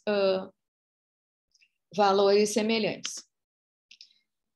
Com relação às proteínas plasmáticas, vocês lembram que eu falei para vocês com relação às hemácias e aqui também com relação às proteínas plasmáticas que estão presentes no sangue, vocês vejam que existe essa relação de ligação do fármaco com as proteínas plasmáticas, que eu disse que só a forma ativa é aquela forma que não está ligada, né?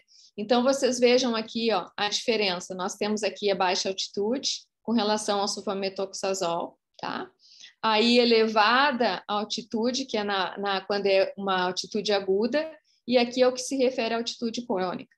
Então, vocês vejam que, dependendo da condição de altitude, existe uma variação, tá? Então, assim, a presença da farmacêutica via telefarmácia, ela se torna importante à medida em que esses estudos estão sendo realizados, né? E não existem ainda muitos estudos referentes a medicamentos e altitudes e em outros ambientes extremos, mas é uma área bastante restrita, né, do farmacêutico, e o farmacêutico poderia orientar via telefarmácia com relação à utilização desses medicamentos, em função dessas alterações. Aqui o que eu fiz só para mostrar para vocês rapidamente um paralelo entre as semelhanças entre a altitude e a microgravidade. Então, vocês vejam o seguinte, que ocorre em ambos os ambientes, né, aumento do tempo de esvaziamento gástrico, sangue no intestino, aumento do hematócrito por diurese e hiperventilação, redução da velocidade de absorção, por exemplo, com relação à meperidina, que é o exemplo que nós temos associados às duas condições, redução do efeito da prometazina quando aplicada intramuscular, redução do clearance, que é da eliminação dos fármacos, e aumento do seu tempo de meia-vida de eliminação. Tá? Então, todos esses parâmetros, eles são presentes tanto na altitude quanto no ambiente de microgravidade. Então, se nós formos pensar tudo que o farmacêutico precisa saber para dar um suporte farmacêutico, né, para o paciente, é fundamental que ele consiga fazer esse atendimento nesses ambientes extremos. Para quê? Para que não só o medicamento ele seja administrado de forma efetiva e segura, porque grande parte das pessoas não sabem que existem essas alterações fisiológicas que gerarão uma alteração tanto na farmacocinética quanto na farmacodinâmica dos medicamentos. Então, nós poderíamos dizer que, em função, assim, até da nossa experiência, eu ouvi duas pessoas, uma médica até, que foi, acho que é Karine o nome dela, que ela trabalha com escaladas, né? Ela é alpinista, e aí eu perguntei para ela como é que eram realizados, ou que tipo de medicamentos eles levavam com eles. Ela disse que não existia uma regra para isso, que ela levava alguns medicamentos, assim, em função do que é descrito, do mal de montanha, enfim. Eu também, a um momento, participei de uma live da Hilária, acho que é Hilária é o nome dela, que é uma italiana que também trabalhou com, acho que foi em Utah, nesses análogos de Marte. Eu também perguntei para ela sobre medicamentos e realmente não existe nada referente assim a levar um kit padronizado, que tipo de medicamentos iam ser mais importantes nas missões análogas, né? Então, assim, uma proposta do que o farmacêutico poderia fazer, além de todos esses cuidados em função das observações que eu mostrei, né, para vocês, seria a elaboração de kits de medicamentos para essas missões análogas, que pelo visto não existe, né? Pode-se fazer até um levantamento na literatura e tentar padronizar em função das diferentes missões e condições. Também orientar quanto ao uso racional de medicamentos, identificação de reações adversas, né, relacionadas ao medicamento, monitoramento farmacoterapêutico em função dessas alterações fisiológicas e quanto tempo essa pessoa está nesse ambiente hostil, se ele está de forma aguda ou de forma crônica, e também trabalhar como telefarmácia na área de teleconsultoria para os profissionais da saúde, porque também dentro desses ambientes hostis não são muitos os profissionais que têm a formação em medicina aeroespacial ou associada a ambientes extremos. Então, o farmacêutico poderia, através da utilização da telefarmácia, contribuir também nesse aspecto. Bom, então aqui o Everton colocou algumas observações referentes ao material, né, que ele utilizou para a elaboração da apresentação dele. E aqui eu gostaria de finalizar, né, agradecendo a vocês pelo convite, né, principalmente o professor Júlio, e gostaria também de mostrar para vocês um livro que vai ser lançado agora em março, que se chama Handbook of Space Pharmaceuticals, onde eu, junto com mais dois pesquisadores americanos, né, somos os editores desse livro, e eu e o Everton, junto com a Beatriz, escrevemos também um capítulo e eu escrevi 2 outros capítulos. E também quem contribuiu nesse capítulo foi a professora doutora Thaís Russumano. Então, termino a nossa apresentação aqui. Muito obrigada e muito obrigada, Everton, também pela parceria. Eu agradeço também pela oportunidade e que também, quem quiser mais informações, todas as informações sobre plantas no espaço também, bem como todas as partes, né, de farmácia espacial, tem esse livro, está bem legal o material. E foi uma honra poder fazer parte do time aí que a gente fez esse material e aqui na palestra também discutindo essas coisas tão importantes, né, para a nossa sociedade e para o avanço das pesquisas espaciais também. Oi, pessoal, parabéns pela apresentação, professora Marlise, professor Everton, excelente apresentação. Eu vou até deixar gravando aqui, porque eu acho que algumas perguntas elas são importantes aí para complementar, né? A gente tem, por coincidência, no Habitat Marte, a gente já teve 3 missões presenciais esse ano, e uma das últimas 2 missões a gente já começou a discutir a questão da farmácia, mas assim, era interessante realmente ter a orientação, ter o pesquisador da área, né? Assim, como a gente Sim. traz os pesquisadores da área, né? Para que a gente pudesse ter de repente, assim, como se fossem os medicamentos por dimensões, e dentro daquelas dimensões de fármacos, né?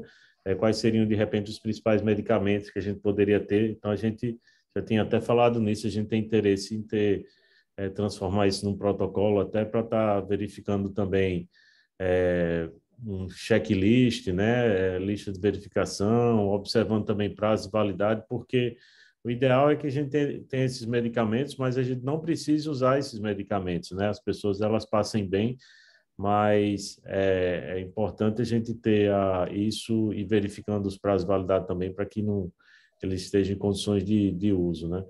Então, acho que e uma coisa interessante também, até pensando, já que é uma missão de Marte também, é que, no nosso caso, seria interessante a gente ter uma orientação de uso também, né? De Uhum. consumo dos medicamentos. Porque, por exemplo, no nosso caso, a gente vai estar lá numa missão no Habitat Marte, vamos supor, no mês de março, no mês de abril, num horário que eu não vou ter, não vai ser fácil de contactar a doutora Marlise, né? Então, isso em Marte também teria essa dificuldade, porque isso poderia ser essa situação da necessidade do consumo do medicamento repentinamente, assim, no caso, uma emergência, isso teria distância, né, entre os dois planetas. Então, tem todos esses fatores aí que a gente precisa estar preparado para ter uma resposta localmente, estar preparado para essa emergência, como é que seria o consumo desse medicamento. Então, tudo isso faz parte de protocolos que a gente tem. Já temos mais de 30 protocolos em operação, e isso seria mais um protocolo também que a gente estaria desenvolvendo também, que eu acho bastante interessante para a estação, né, para o Habitat Marte, como também para outras Tá. também, né? Até nesse estudo comparativo, acho que é uma coisa bacana para ver se como é que eles estão preparados em relação a isso. E eu posso até conseguir também o contato também dos outros diretores também, para que a gente possa ter esse questionário e estar aplicando com eles também. É muito bom. E aí a gente Com está aberto, certeza. pessoal. Vocês quiserem também complementar e depois a gente pode ter outras perguntas também. As Favas da Montanha. Eu acho também uma grande contribuição dessa área da Marlise e do Everton pode ser exatamente na estufa que vocês têm de plantas lá no Habitat Marte, né? Para Isso. desenvolver alguns projetos que a gente pode também trazer o professor Júlio da engenharia, né? De repente fazer uma pequena centrífuga para cultivar em hipergravidade. Não sei o que tu acha, Marlise, eu estou dando ideias aqui. Eu acho ótimo, até porque quando eu conheci o Júlio, quando eu vi uma live do Júlio, né, foi a primeira coisa que realmente eu pensei, porque eu vi ali na live justamente, acho que até nós conversamos, né, Júlio, que essa parte da saúde e como a saúde e a parte de plantas, assim, elas estão bem interligadas, né, eu acho bem importante a gente tentar trabalhar em conjunto, né? Eu acho que seria bem interessante, assim. Não, eu pensei no Júlio, o nosso Júlio lá da engenharia, que são dois Júlios, né? Sim, teria que conversar com ele, né? Porque na realidade vai depender da disponibilidade, né? Mas eu acho que ele é parceiro sempre, né? A disponibilidade dele é que é um pouco complexa. Não, é que eu penso assim, de repente, não uma centrífuga como a gente tem tínhamos no Micro-G, né? Que era o Everton mostrou ali, mas assim, talvez uma coisa menor, para menos sementes, para menos também mais portátil, né? Mas de qualquer maneira seria importante talvez fazer uma comparação nesse, né? Já que tem a estufa lá, já que tem esse crescimento de plantas, comparar não amigo, perdão, a hipergravidade com a experiência que se tem, né? Que são tem muitas publicações já, muitas apresentações, usando a centrífuga crescimento de plantas. Então isso é uma coisa bem inédita que pode mostrar assim uma maneira de speed up, né, de aumentar a velocidade de germinação e de produção de alimentos em Marte. Claro que para isso a gente precisa da centrífuga, por isso que eu pensei no Júlio, mas claro, tem toda uma questão de Aí tem um certo custo, porque tem que ter material, né? Tem o trabalho de formar a centrífuga, de levar a centrífuga até o Rio Grande do Norte, enfim, né? Claro. Não são custos imensos, mas são custos que tem que se pensar, mas seria um projeto bem interessante. Ó.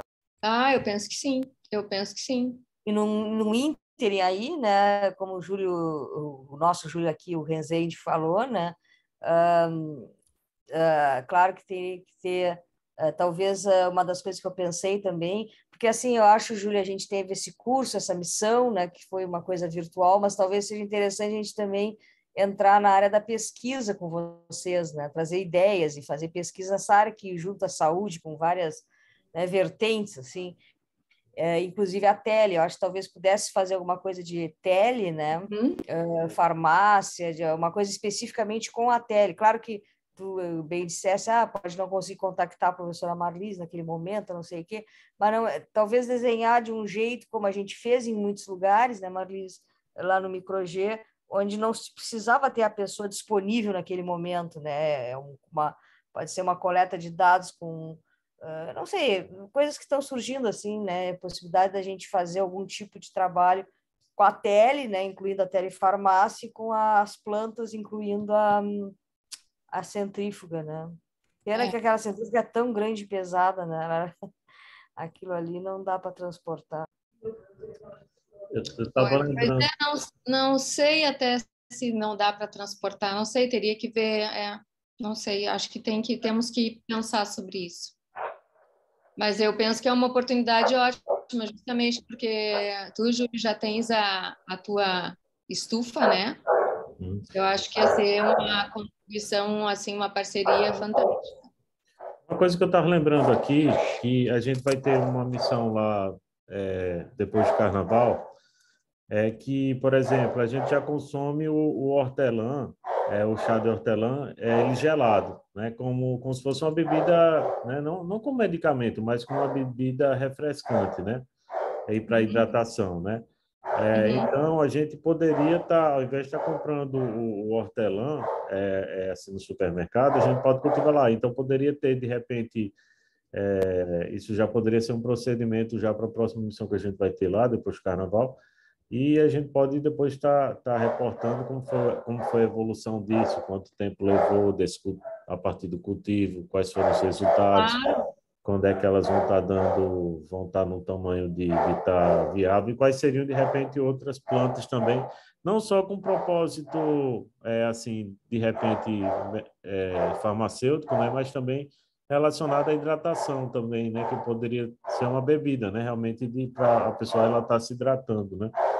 Isso aí faz muito mais sentido isso do que, de repente, estar consumindo um outro tipo de bebida, né, durante a missão. É só para complementar. Até nós poderíamos fazer talvez um estudo de qual seria a melhor bebida chá, né? Porque, e até eu queria comentar que eu não sei se o Everton não comentou, mas o Everton é farmacêutico e está estudando biologia e também, como é? Qual é a outra, Everton? Gastronomia. Gastronomia. Então, assim, ele tem bem esse viés, o capítulo que nós fizemos no livro, né? Juntos é a parte de plantas, e também ele adora essa parte de plantas, né? Eu estou falando por ti, parece que até que tu não estás aí, né? Mas, Não, a linha que a gente trabalha então, bastante é com alimentação e plantas, né? Então, essa parceria poderia ser bem interessante, porque o Everton, como deu para ver pela apresentação dele, ele tem todo bem esse viés de plantas, assim, né? Eu acho que pode contribuir bastante, né? Até pela formação dele, enfim.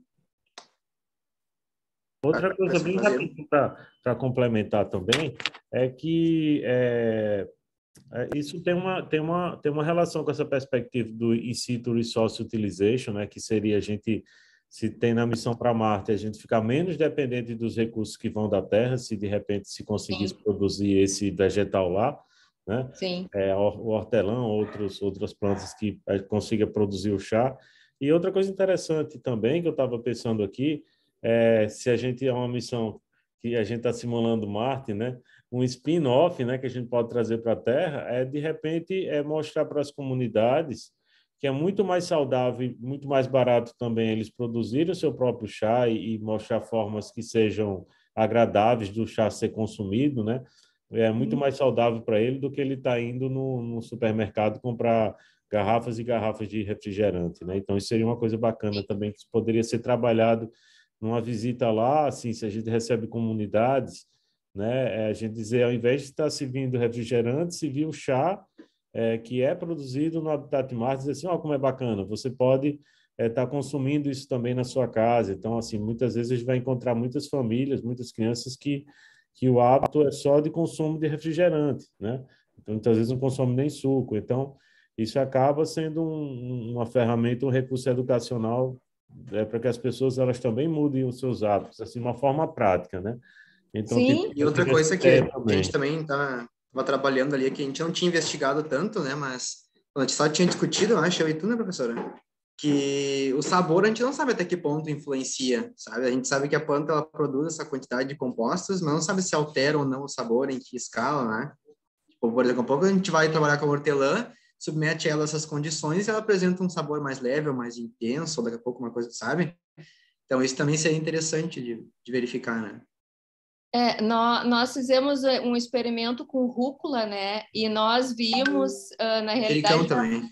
da rúcula foi bem interessante, Júlio, porque o que nós observamos é que em hipergravidade, sem utilizar radiação, porque depois é que a gente pensou em usar radiação, né, ionizante, mas a rúcula, o perfil de produção de óleos essenciais dela alterou e ela passou a produzir em uma quantidade elevada o isotilcianato, e esse isotilcianato ele tem atividade anticancerígena, né?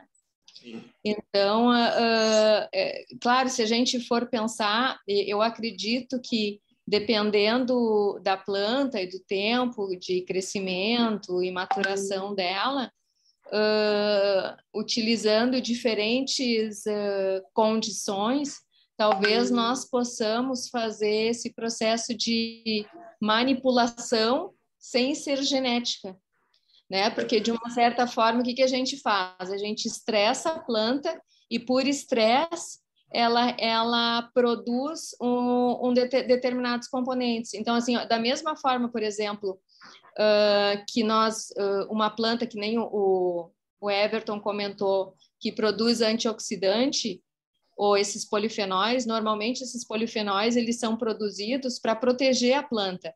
Então, assim, tem os chamados que chamam de taninos, né? Que até o pessoal fala muito de tanino que está associado ao vinho, né? Mas os taninos, eles são polifenóis e eles ficam, tendo uma determinada quantidade elevada, esse tipo de tanino, por exemplo, nos frutos quando eles estão verdes, porque qual é o objetivo? De que os insetos ou as aves, né, não façam uso dessa fruta antes dela completar o seu ciclo, antes dela maturar. E aí, durante esse processo, ela acaba perdendo aquela adstringência, né, que ela tem, que é aquele como é que a gente deixa a língua assim meio... Seca, né? Sensação de boca seca. Exato.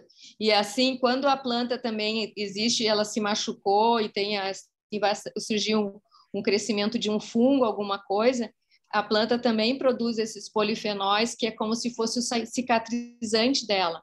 Então, de uma certa forma, as plantas, elas produzem esses componentes que muitas vezes têm atividade terapêutica, né, em função de se proteger e sobreviver, né? Então, isso é uma coisa muito interessante, porque às vezes a gente pega uma planta, né, tira de uma localidade, coloca em outra completamente diferente, o perfil de substâncias que ela ali produz é diferente daquele inicial, né?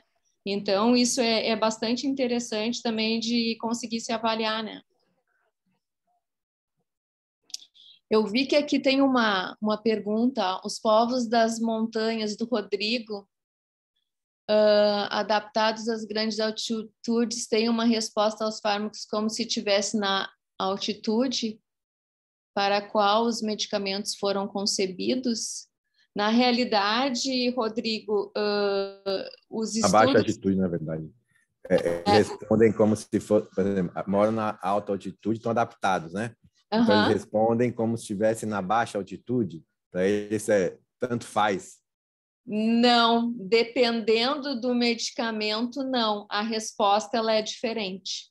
Justamente porque esses parâmetros, eles modificam das fisiologia, né? Mas em função dessa alteração fisiológica, a resposta, a dose, ela acaba sendo diferente. Então, você tem que fazer um medicamento pesquisando para o povo, por exemplo, mesma classe, seja de outra forma, né? A questão da dose terapêutica, subterapêutica e tóxica seria diferente.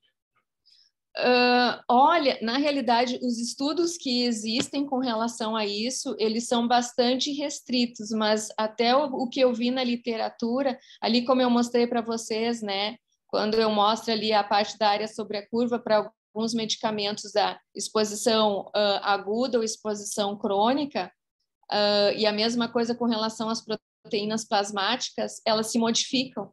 E aí, se modifica, talvez a posologia tenha que ser um pouco diferente, né?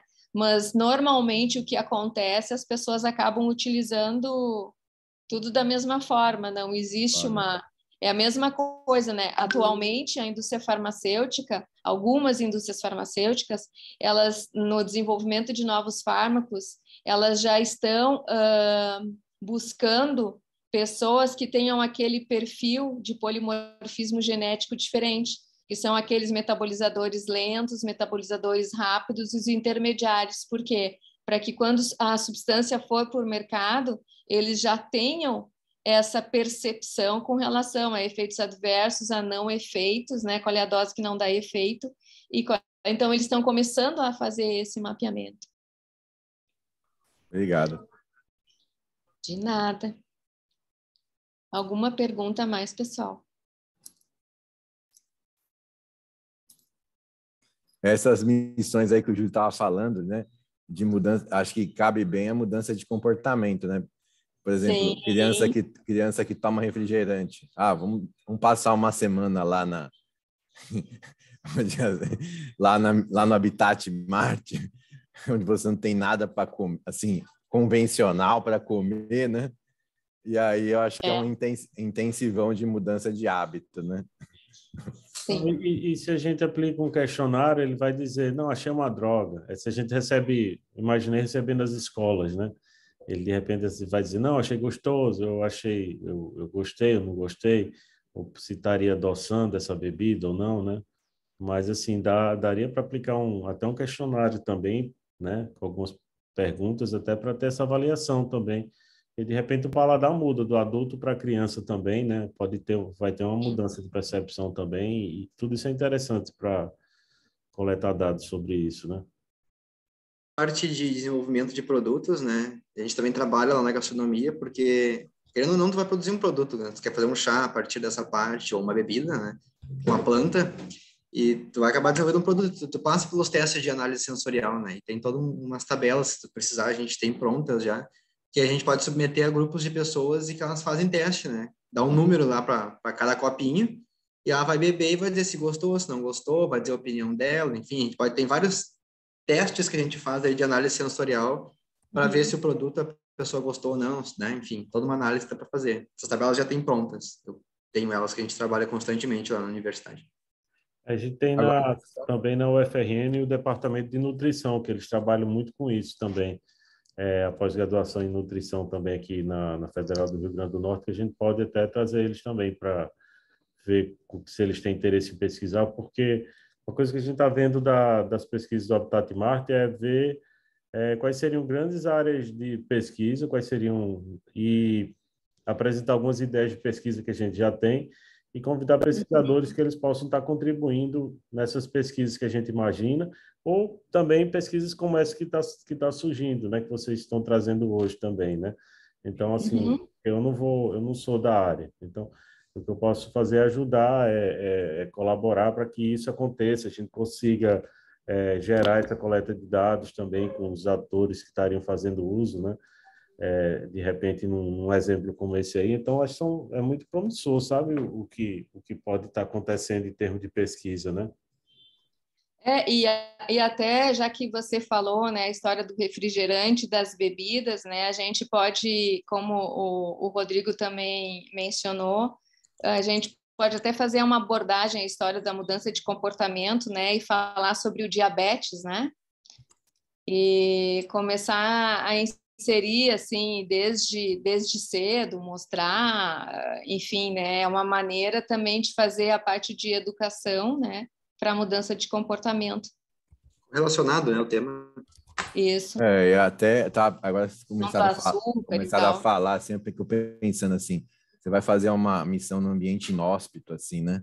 Aí, de repente, você tem que sair daquele lugar e ir para outro, fazer um grande esforço físico, né? Como você vai sobreviver Aí você precisa trabalhar essas questões, né, mentais, questões de condicionamento físico, como que um vai ajudar o outro naquela situação de sobrevivência, né? De você ter que migrar de um lugar para outro, né? Sei lá, de uma base para outra, né? Isso aí, por exemplo, quando você vai fazer, né, a escalada, né? Eles têm várias bases, né? Você vai atacando, né? Eles chamam a palavra atacando, né? Vai de uma base para outra. E aí, quando você não tem os shepherds, né, que são os povos da montanha, você nem consegue subir porque são eles que carregam, né, as mochilas, né?